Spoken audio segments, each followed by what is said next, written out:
Gary John Bishop, unfuck yourself. Get out of your head and into your life. Out of everyone in your life, who do you spend the most time talking to? If you said your mom, you're wrong, even if you call her 7 times a day. If you said your best friend, you're wrong, even if you live together. If you said the members of your most active WhatsApp group, you're wrong, even if you're sending them a hilarious meme right this second. The person you talk to most is yourself. You have approximately 50,000 thoughts a day, and a lot of those thoughts occur within the context of self-talk. That's right. You're in constant dialogue with yourself. Whether you're examining yourself in the mirror, working up the courage to talk to an attractive stranger at a bar, or second-guessing the contents of an important email. Now, it's possible that those conversations you have with yourself are uniformly supportive, encouraging, and rational. But seeing as you're listening to a summary titled Unfuck Yourself, I'm going to assume that you're like most people, that sometimes, even a lot of the time, the voices in your head are negative, undermining, and panic-inducing, that those voices are holding you back from living the unfucked life you truly want to live. Changing the way you talk to yourself really can change your life. This summary sets out 5 radical assertions designed to help you make that change and make it stick. You live the life you choose for yourself. Be honest with yourself. There are parts of your life that you find unsatisfactory. You face big problems. A job that feels like it's going nowhere, for instance, and you deal with minor irritations. Perhaps your partner doesn't pull their weight with housework. Of course, you didn't choose to get stuck in a dead-end job or fall in love with someone who's apparently allergic to washing the dishes. Or did you? If you're willing to put up with unsatisfactory circumstances, then you are effectively choosing to live with them. So, here's a question for you. Are you willing to change what's dragging you down? You might be tempted to say something like, "Of course I'm willing to quit, but the job market right now is stop right there." You're not really willing to make that change yet. As soon as the word "but" creeps in, you start justifying your choice not to change your life for the better. Willingness is a hard state to access. It's often easier to get comfortable with life's negatives than do the work required to change them. But once you do access it, you'll find it's a powerful force. As the political strategist Niccolo Machiavelli said, "Where the willingness is great, the difficulties cannot be great." So, how do you invite willingness into your life? Begin by getting real. What's one thing you want to change in your life but haven't been able to? Why haven't you done something about it? Perhaps you're too busy, or too tired, or you're not quite ready yet. Or it's actually really complicated. The list could go on forever, but there's really only one reason you haven't made that change, and it's you. You haven't been willing to do the work to make things better. But don't get depressed or down on yourself. It's liberating to realize that you are creating a life you don't want for yourself, because that means that you are equally capable of manifesting a life you do want. Once you've accepted the crazy amount of power you have over your own life, you simply need the willingness to use that power to make the necessary changes. So, here's the first assertion that will rewire your negative self-talk. I am willing. Are you willing to change your job? I am willing. Are you willing to improve your relationship? I am willing. Are you willing to hit the gym, move to a new city, put your work out there, do things that scare you? I am willing. And here's a little trick. If you're feeling daunted by the big changes ahead, flip the script. Focus instead on the things you're no longer willing to put up with. It can feel like a lot to promise yourself that you'll hand in your notice at your steady job and make the leap into a new role. So ask yourself this: are you willing to spend your life doing work that doesn't fulfill you for people who don't appreciate your efforts? I think you know the answer to that. I am unwilling. Being willing isn't a magic wand. It won't make change happen. Change happens through work, persistence, and sacrifice. But the state of willingness is what sets the stage, so all of that can happen. If you really want to win, change the game. Guess what? You're a winner. You may not feel like a winner. You may wish you earned more money or that you weren't single. but you are winning at your own life. Let's look at the example of Jack. He wants, more than anything, to find lasting love. After some failed relationships and some nasty breakups, Jack starts to wonder if he's destined to be perpetually single. He thinks back on past loves and painful childhood memories, dredging up every instance where he felt unlovable. Then he meets someone great.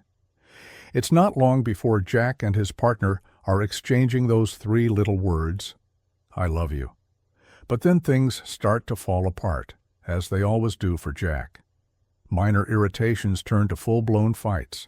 The romantic spark evaporates, and as he walks away from yet another relationship, Jack feels like anything but a winner, except he has won. He's won at proving to himself that he's unlovable. Do you see what's happening here? We all have beliefs that hold us back. I'm not lovable, or I'm not very smart, or I'm bad with finances. We don't want these beliefs to define our lives, but we are hardwired to prove them right. How can you let go of these negative beliefs? Begin by identifying them. Many of us aren't even aware of the beliefs that we're proving to ourselves time and again, because they're buried so deep in our subconscious. Identify the problem areas in your life. Where do you feel stuck in a cycle you can't escape?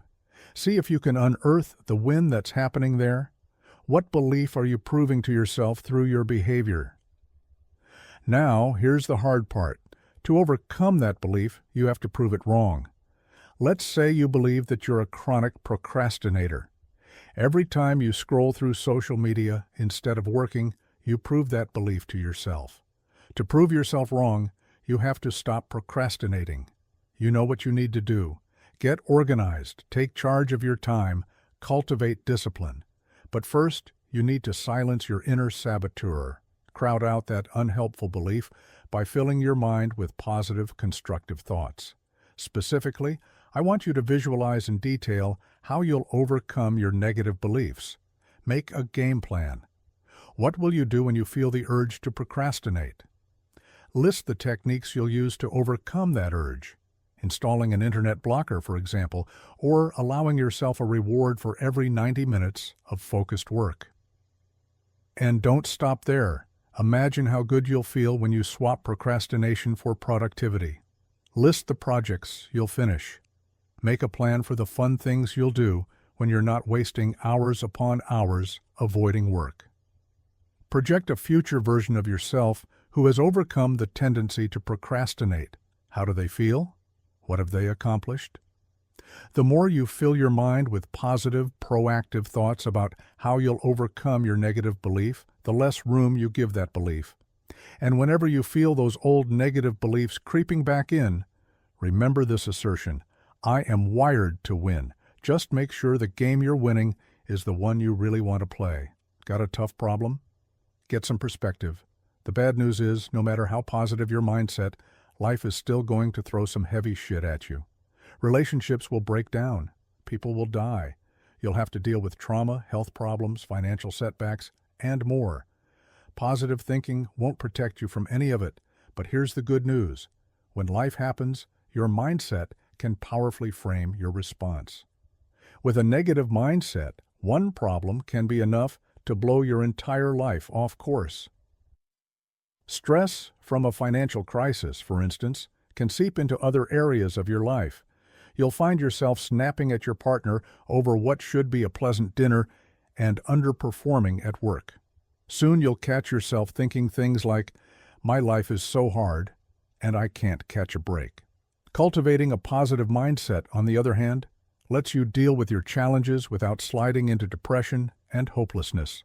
So, next time you're facing down one of life's big problems, here's your assertion. I got this. I got this doesn't mean you don't feel bad. It's not encouraging you to minimize the pain you're feeling. It's a reminder that you are strong enough to deal with even the toughest challenges. Of course, it's one thing to tell yourself you've got this. It's another thing to believe it. Here's a creative visualization exercise designed to take you from saying, "I got this," to knowing you've got it. You're standing in the middle of a railroad track. Behind you, the tracks stretch off into the distance. In front of you, they disappear into the horizon. The tracks are your life, with your past stretching behind you and your future lying ahead. Let's travel back down the tracks. As you travel, I want you to remember some of your best, most meaningful memories. The first kiss with someone you loved, an amazing vacation you took, the day you landed your dream job. Go all the way back to your childhood. Remember winning that race at elementary school or climbing trees with your best friend. Now I want you to repeat the exercise, but this time, focus on your worst memories. The times you experienced pain and disappointment. The failed exams, the hospital stays, the arguments, the times your bank account was in overdraft. Now focus on where you're standing. Think of all the things you've gone through, good and bad. Look forward to the future. Those tracks stretch out a long way, don't they? There's so much potential for more life, the good and the bad.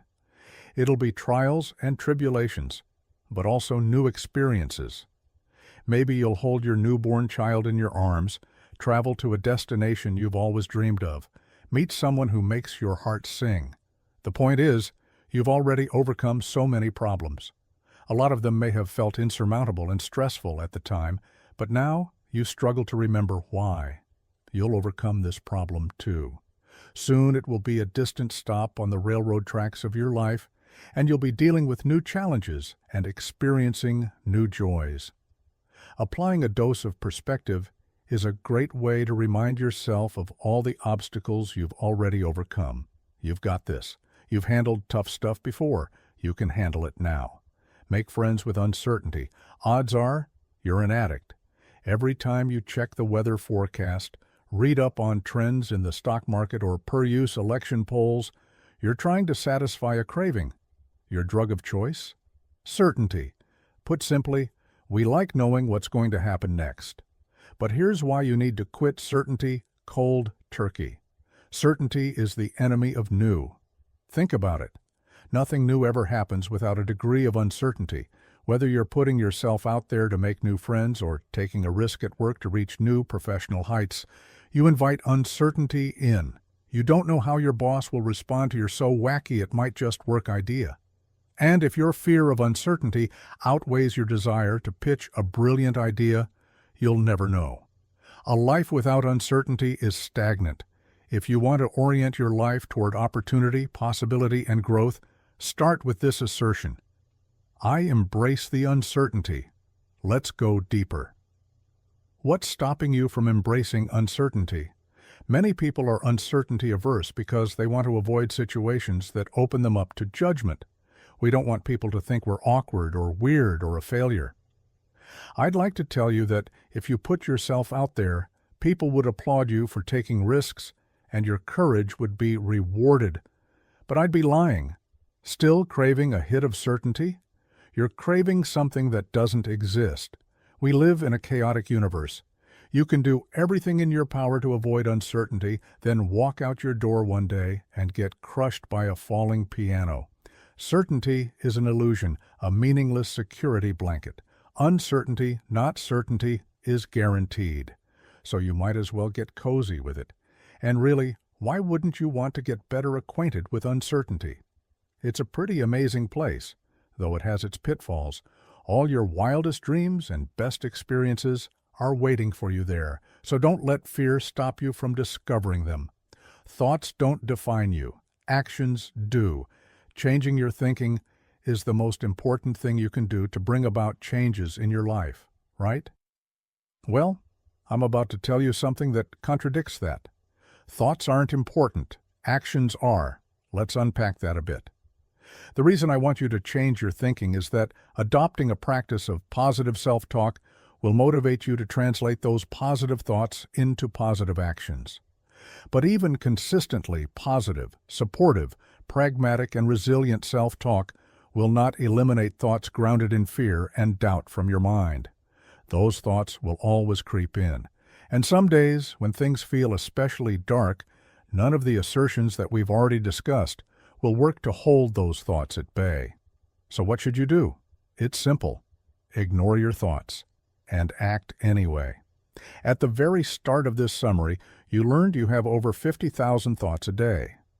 Trying to control them all would be an exercise in futility. Sometimes you'll struggle to think positively, and that's okay.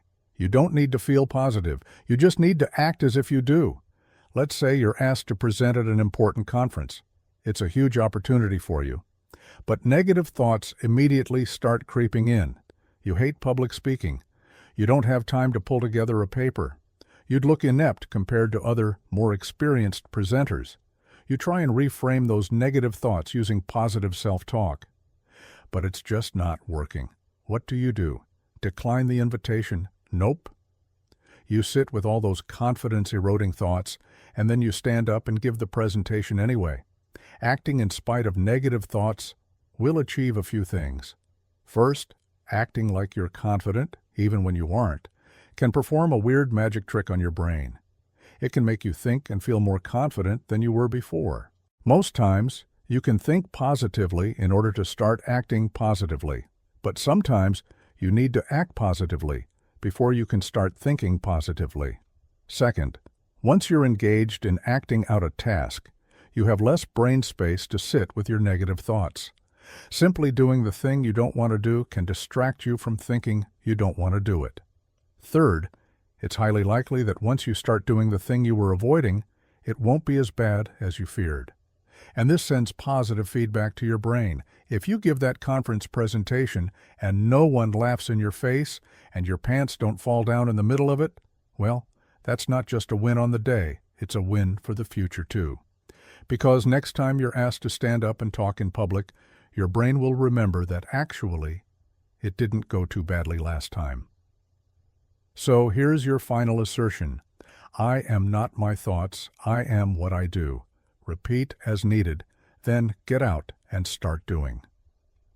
The main takeaway from this summary to Unfuck Yourself by Gary John Bishop is that someone is holding you back from living the life you want, and that someone is you.